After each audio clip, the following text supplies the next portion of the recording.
and welcome to Anime Audio Commentary. Today I'll be commenting on episode 12 of Don't Toy With Me, Miss Nagatoro, Second Attack. If you'd like to watch along, then start watching now. So last we left off, Senpai and Nagatoro were preparing to go on a date. And furthermore, there were a couple factions who were both supportive and opposed to this, and they have every intention of interfering or intervening. But, you know, if that weren't enough, this is a thoroughly uncomfortable sort of situation, you know? Like, on the one hand, it's good that Senpai finally just took the plunge here. But at the same time, you know, it's not exactly smooth sailing either. Nagatoro's kind of, lying here, I guess, and saying that this is merely a practice date to help him out because she pities him. And so she's sort of, you know, giving destructive criticism here, you know, grading him on his performance.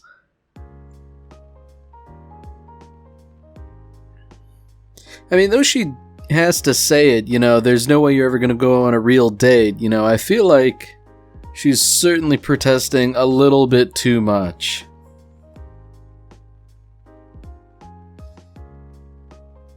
So I feel like Nagatoro's friends kind of know a little bit more, you know, based on what they're saying. You know, she's definitely pretending she's totally invested in this, even if she wouldn't admit it to anyone. I do think, however, that Nagatoro's friends are sort of, maybe not selling her short, maybe not throwing her under the bus, but they're definitely, you know, not thinking too highly of her if they think her intentions are anything less than pure.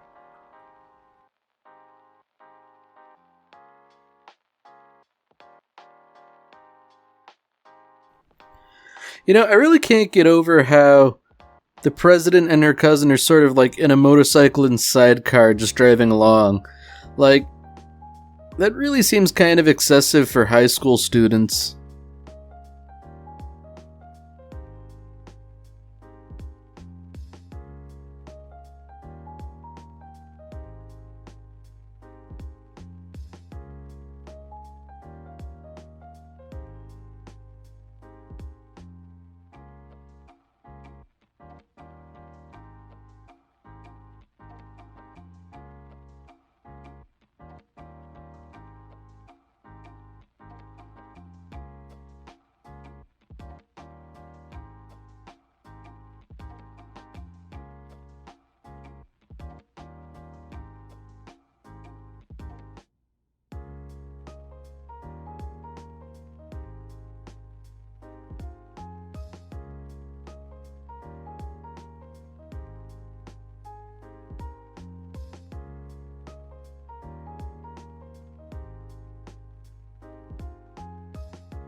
Alright, so the title of the episode I think is rather provocative. You know, want to do something to make it not a dry run, as if to suggest that perhaps the crux of the episode might be that Nagatoro drops the facade just a little bit.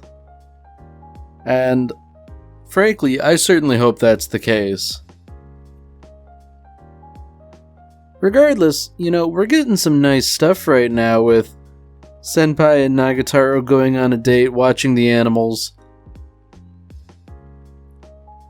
I do find it interesting that Nagatoro really likes penguins because, you know, she always seems to be more associated with cats, but I don't know, I guess penguins aren't ordinary animals you see in your everyday life.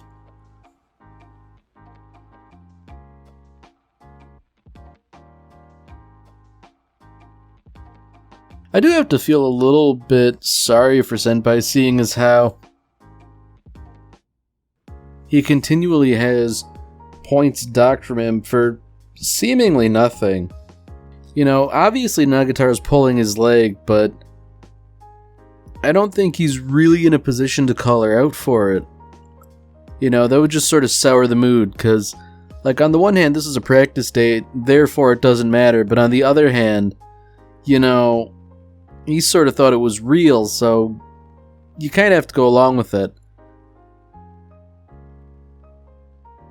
Oh dear. It seems like Gamo and Yoshi's fears might have been more founded than we thought, seeing as how Nagataro's noticing all these couples holding hands and she wants in on that action. Oh dear. So she's playing this game where it's like, you know, guess what I'm thinking. Naturally, I doubt he's going to guess correctly, and it seems like, you know, in a weird sort of way, she's really serious about this.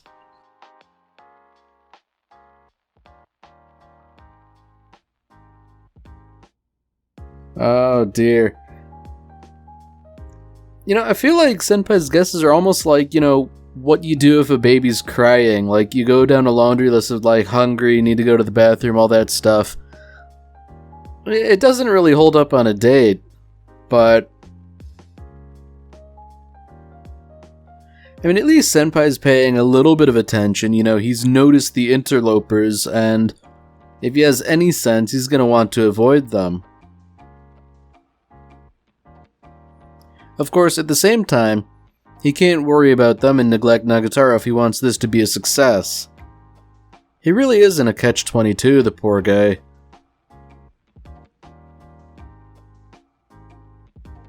Alright, here we go, you know. He didn't know that was what Nagatoro was sort of prompting him to do, but he has somehow stumbled upon the right answer to the question. It is rather telling that her demeanor changes almost instantly.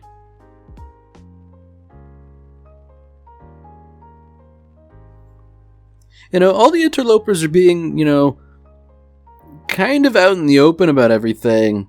And maybe it was too much to hope for, but I kind of hoped it would be more, I don't know, stealthy or cloak and dagger, that there would be more subterfuge and conflict going on in the background.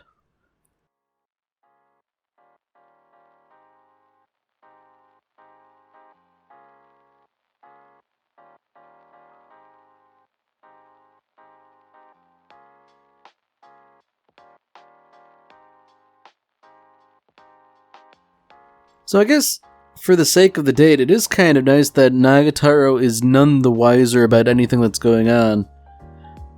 I can only imagine how she would react. It's like, I feel like we would get one of those rare instances where she gets really serious about something and tells them to go away. Because, you know, she has done that before, you know, in regards to her friends and senpai.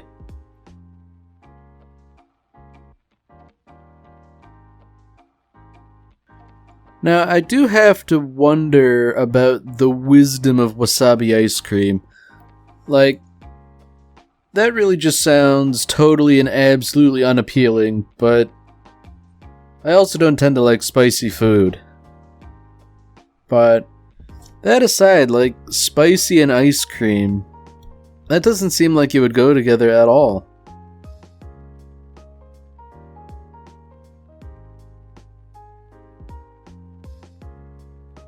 Oh dear. It seems as though I've begun to relate to Senpai a little too much.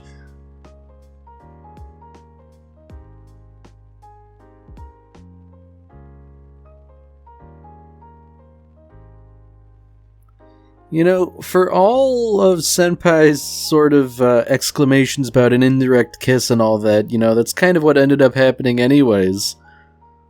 'Cause, I mean, like, it's not like one person licked the other's ice cream, but they sort of, you know, touched ice cream.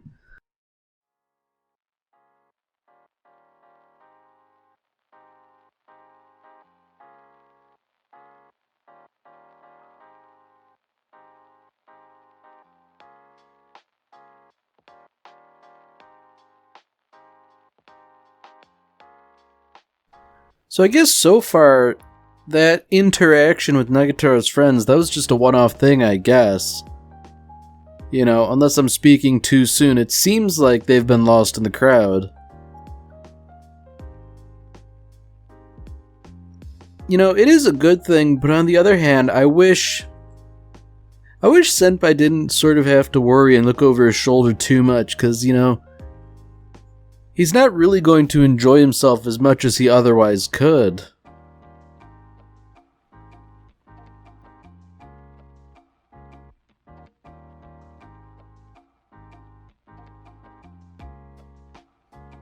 Now that is kind of a sad sentiment that Senpai is getting all self-conscious and sort of self-defeating, you know, thinking that he doesn't really belong in this situation. I mean, it's not like Nagatoro's going out of her way to encourage him, but at the same time, she almost seems to be on the verge of saying something positive. But you know what? Never mind that. Good on Senpai for diving in the way of all that water. Unfortunately, it seems like he was really the only one soaked. You know, I feel like those other people on the sides should have been soaked a little bit, but nevertheless, he acted heroically, and I feel like Nagatoro would do well to recognize that. I mean, of course, it can't come without a little teasing, you know, don't you think you're acting a little too cool?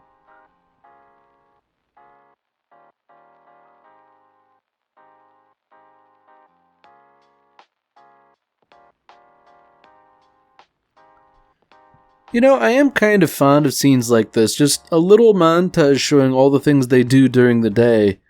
And, you know, judging by how the sun is now setting, it seems like they spent a whole day out. That's really nice. Of course, you know, Nagatoro can't let a good thing lie. She has to give him a line-by-line breakdown of all the ways he sort of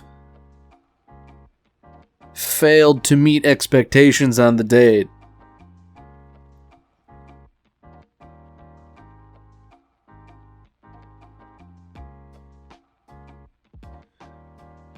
Alright, so here we go. You know, Nagatoro's sort of in this bind where she doesn't want to demoralize the poor guy. You know, she wants to tease him a little bit, but not kick him while he's down. So she sort of has to, in addition to all these trumped up charges, she has to find vague reasons to add points without specifically praising him.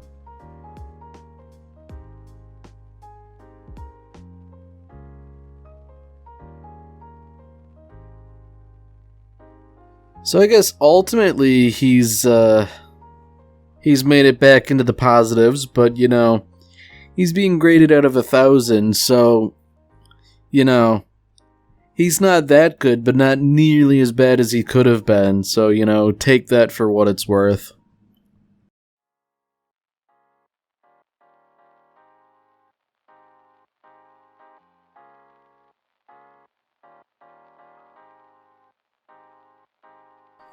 So I like how Yoshi and Gamu decide now on the beach is the time to intervene, as though Senpai and Nagatoro would be doing anything untoward on the beach in public. You know, that's a bit far-fetched, and it seems to me that I don't know, they know something about Nagatoro that the rest of us don't.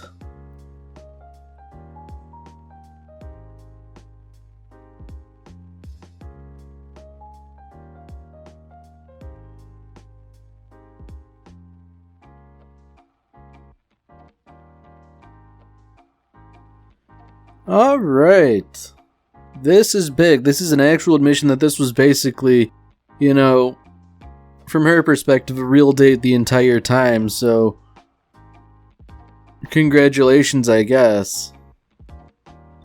And Senpai finally has the nerve to say, like, yeah, you know, I didn't want this to be practice, I wanted this to be the real thing.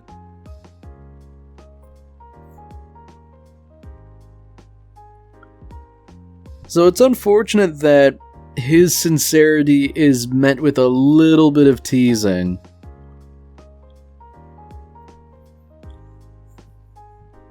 Okay, alright, I see where things are going now. You know, there's an implication there.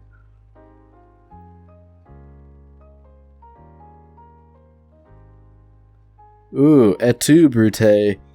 It seems as though Yoshi has had a change of heart at the crucial moment. You know, whether or not it's out of fear or common sense or just truly a change of heart, it's not clear. But I don't know, it doesn't take much convincing, and I think it probably was the right course of action anyway. Yeah, you know, they finally reason out that maybe the middle of a public beach isn't exactly the best place for a little romp, so, you know, they probably wouldn't do it here. So fortunately, Nagatoro and Senpai are unaware of the interlopers, but I seriously doubt that's going to remain in effect for very long.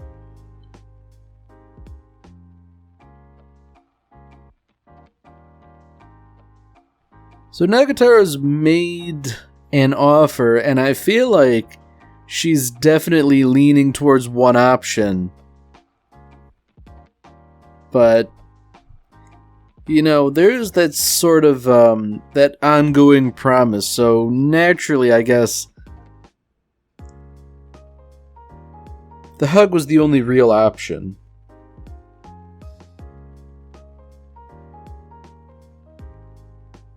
Because, I mean, on the one hand, a hug is pretty nice, but it's also kind of a mundane thing. I feel like there's almost too much ceremony for what is a hug. And I guess it's notable that now that the time has come, Nagatoro is a little bit nervous about it too.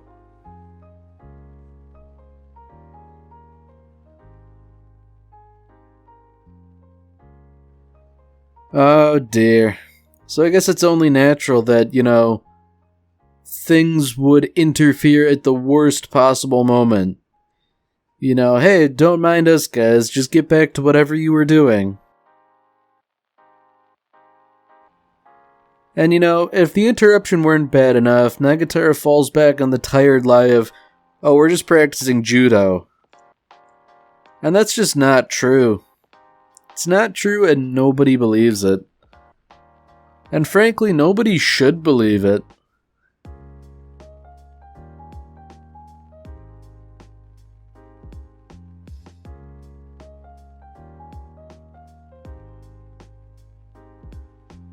So it seems like ultimately the status quo has returned. You know, Gamo and Yoshi are a little, I don't know, still kinda cagey around Nagatoro, and I guess that's fair seeing as how they interrupted the date. But, you know, I suppose they in theory had kind of good intentions. You know, you can't hold it against them for too long.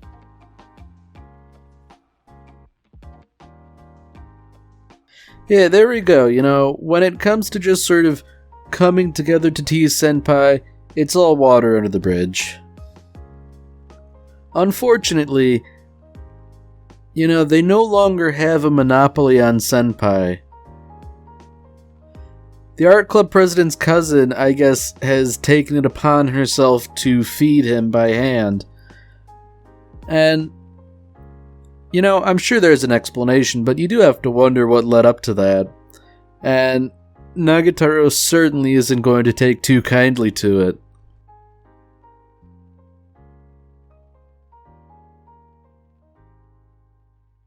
Now, she phrases it as an apology, presumably for the debacle on the date, but, you know, I feel like Senpai wouldn't hold it against anyone.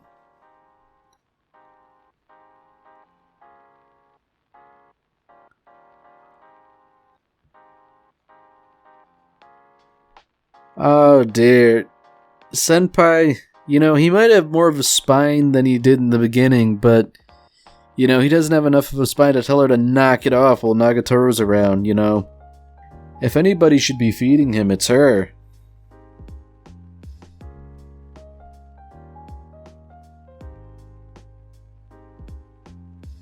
Alright, so this provides an interesting avenue for conflict.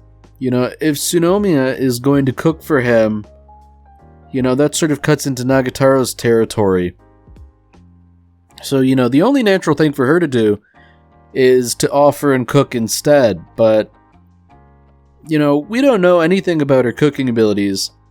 It could be horrendous, but Senpai can't in good conscience turn her down.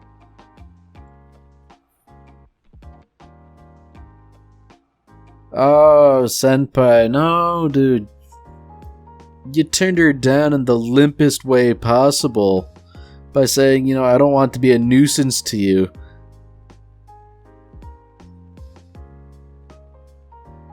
Wow. He punctured the mood for everybody.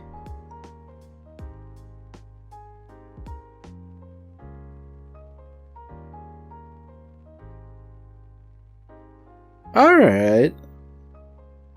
There we go, Senpai. You know what? You're so busy with morning practice, I'll make lunch for you.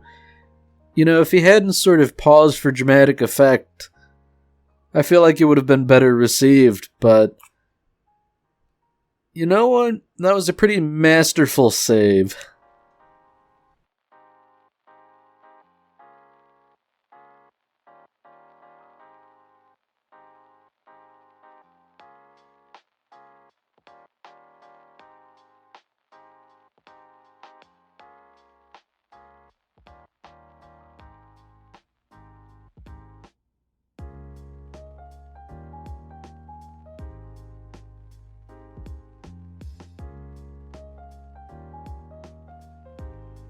Ooh boy.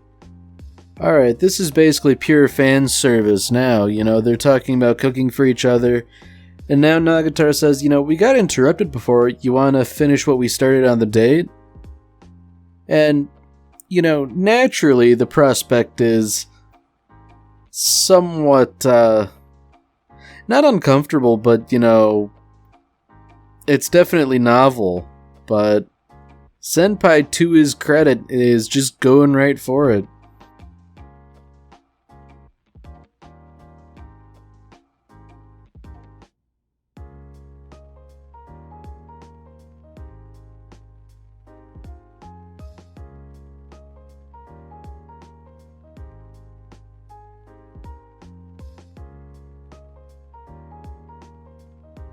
Well, you know, I guess we can't have a good thing all the time, you know, she does have to get in one little barb, but that was really nice.